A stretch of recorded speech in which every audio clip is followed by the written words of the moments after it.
அந்த பாட்டிக்கிட்ட நீ கேட்டோன்னா அவங்க எப்படி கரும்பு தூக்கு பண்ண சொல்லுவாங்க சொல்லிச்சு. சரி ரொம்ப நன்றி முயலை சொல்லிட்டு போய் கேட்டு அங்கே ஒரு பாட்டி இருந்தாங்க. பாட்டி நான் எப்படி கரும்பு தூக்கு போனேன். அப்போ அந்த கரும்பு தூக்கு பாட்டி தம்பி நான் கருப்பட்டி முறுக்கு சொன்னோம், அதனால எங்கிட்ட கருந்தி உடஞ்சி போயிடுச்சு, எனக்கு கருந்தி ஜாயின் ஃபிக்ஸ் ஆகிடுது.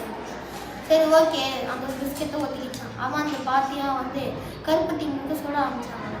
சுடும்போது அது பாதியிலேயே நான் சும்மா லேசாக நக்கி பார்த்தேன் டேஸ்ட்டு. அப்போ இனிப்பாக இருந்துதான். அப்போ இதுதான் இனிப்பாகும் போல், அப்போ நம்ம இனிப்பாயிட்டோம் சொல்லி சந்தோஷமாக இருந்தான். அவன் பாட்டியும் சுற்றி முடிச்சோடனே வா பாத்தி நான் அந்த கரும்பு கொஞ்சம் கூட்டி போட சொல்லிச்சான். அப்போ இல்லை பாட்டி நான் இனிப்பாயிட்டேன், அந்த இனிப்பு பார்க்கல நான் இனிப்பாயிட்டேன், இனிமேல் நான் வேணாம் சொல்லி அம்மா வீட்டுக்கு போய் அவங்க அம்மா கிட்ட போய் அம்மா நான் இனிப்பாயிட்டேன் சொல்லி சந்தோஷமா மற்றவங்க பிஸ்கெட் கூட விளையாட்டு இருக்கான். அவள் நம்ம நல்லா சொன்னானா? புரிஞ்சுதா? கதை புரிஞ்சுதா? கதையில என்னென்ன